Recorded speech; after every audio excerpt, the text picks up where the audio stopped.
Hello दोस्तों, study mood में आपका स्वागत है। बिहार एक्साइज कांस्टेबल एग्जाम में मैथ से 10 प्रश्न पूछे जाएंगे।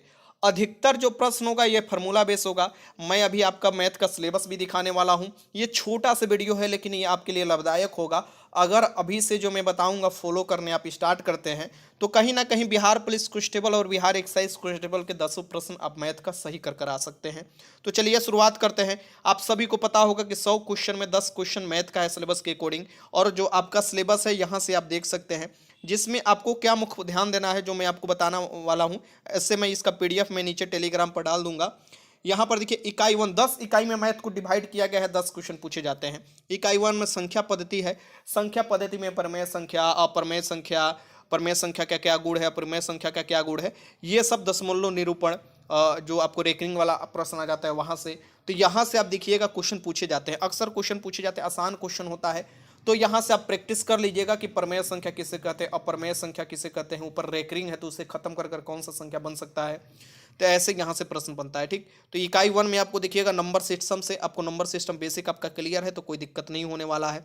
इसके लिए बुक देखिए, मैथ के कोई भी मैं आपको बुक बड़ा नहीं सजेस्ट करूंगा। अगर आप कोई और एग्जाम की तैयारी करते हैं, लाइक एसएसजी की तैयारी करते हैं, और बेसिक सी बात है मैथ आपसे आराम से Bihar excise constable Bihar police का बन जाएगा। अगर उससे भी ऊपर लेवल की तैयारी करते हैं तो मैथ के लिए मैं कोई रिकमेंड नहीं करूंगा। लेकिन अगर बेसिक आपको पढ़ना है तो अगर आपके पास आर एस अग्रवाल है या सगीर अहमद का मैथ का जो बुक आता है, पटना से प्रकाशन होता था, वो आपके पास है, सो आपके पास होगा तभी पढ़िएगा। या कोई भी मैथ का बुक है आप जरूर देखकर पढ़ लीजिएगा। यूट्यूब पे ही बहुत से मैथ के वीडियो पड़े हुए हैं।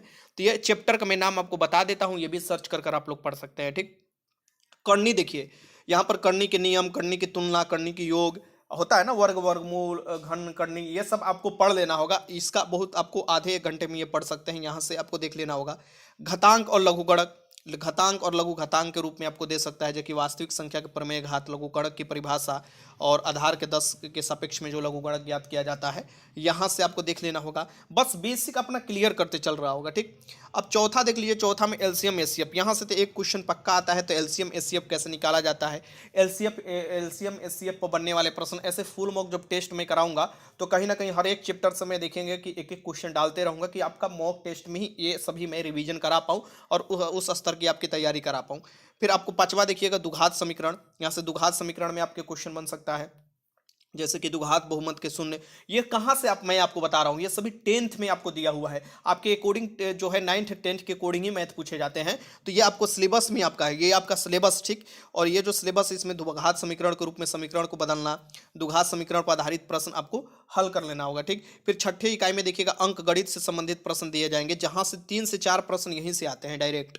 जैसे प्रतिशत से एक क्वेश्चन आएगा ही, लाभ हानि से एक क्वेश्चन आएगा, और शेयर लाभांश, चक्रवृद्धि ब्याज और साधारण ब्याज से आपको आता है एक क्वेश्चन। तो यहाँ से ही 4 से 5 प्रश्न आपको आ जाते हैं। तो ये वाला जो है ना बहुत महत्वपूर्ण हो जाता है। लेकिन ये मत सोचिएगा यहाँ से बहुत हार्ड क्वेश्चन पूछे जाते हैं जैसे एसएससी सीजीएल में, एसएससी एलडीसी में पूछे, नहीं, बहुत आसान प्रश्न होते हैं। जब मैं आपको प्रीवियस का प्रश्न कराऊंगा तो खुद ही आप देख लीजिएगा, आराम से आप सॉल्व कर सकते हैं अगर थोड़ा भी आप बेसिक जानकारी जान रहे होंगे। ठीक, और नहीं जानते हैं तो मैं तो बताऊंगा ही आपको फुल मॉक टेस्ट में। फिर 7वां देख लीजिए, 7 नंबर पर है यहाँ पर कि यहाँ पर अब क्या है, ये जो है क्षेत्रमिति। क्षेत्रमिति मीन्स कि आपका सीधे फार्मूला याद कर लेना है।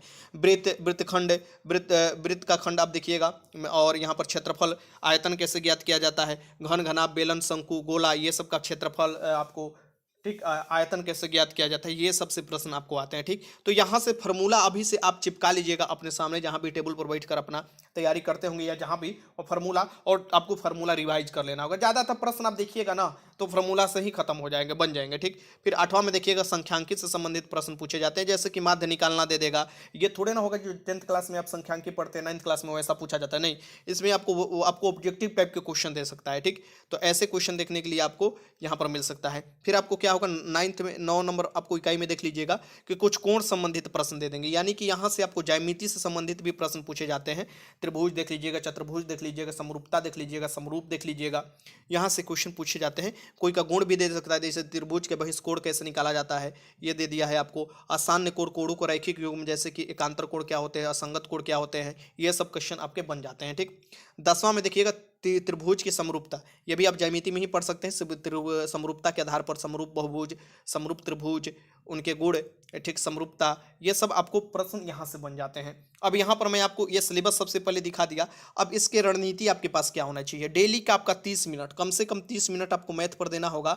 हर एक इकाई से एक एक प्रश्न सॉल्व कीजिए। फार्मूला अभी से 60 लीजिए, 3 से 4 प्रश्न आप देखिएगा, 3 से कम 2 से 3 प्रश्न आपको फार्मूला बेसिस जो क्षेत्रमिति का आता है। फिर और भी फार्मूला, जैसे कि आप अलजेब्रा का फार्मूला याद कर लेते हैं तो वहां से भी 1 से 2 प्रश्न आते हैं। तो फार्मूला जरूर आपका रिवाइज होना चाहिए। ये मैं आप लोगों को बताने के लिए वीडियो बनाया हूं कि फार्मूला एकदम मुंह पर होना चाहिए और डायरेक्ट फार्मूला बेसिस आपको क्वेश्चन दे सकता है। यहाँ पर त्रिज्या दे देगा और हाइट देगा, आर दे देगा था, मतलब त्रिज्या और हाइट दे देगा और बोल देगा बेलन के आयतन निकालने के लिए या शंकु के आयतन निकालने के लिए। तो आपको याद होगा फार्मूला, तो आराम से आप लगा कर निकाल सकते हैं। या आप देखिएगा लाभ हानि में या परसेंटेज में भी कहीं ना कहीं फार्मूला का यूज होता है, वो अपने से ही आप बनाने की कोशिश कीजिएगा, क्योंकि अगर आपका कॉन्सेप्ट क्लियर होगा तो फार्मूला तो आराम से क्लियर हो जाता है। ठीक, तो ये काम कर लेना होगा। आपके पास अभी भी समय है, अभी से आप आधे घंटे डेली दे रहे हैं मतलब मैथ में, तो और भी एग्जाम के लिए आपका फायदा होगा। और बिहार पुलिस कांस्टेबल नई भर्ती जो आ रहा है उसके लिए तो फायदा होगा ही होगा। एक्साइज कांस्टेबल में आप और लोगों से आगे बढ़ जाइएगा। ठीक, तो ही मुझे बताना था कि 10 में 10 स्कोर अगर करना है तो ये सब चैप्टर पर आपको ध्यान से पकड़ बना लेना होगा सिलेबस के अनुसार। वीडियो अच्छा लगा तो लाइक कीजिएगा। वीडियो देखने का बहुत बहुत धन्यवाद।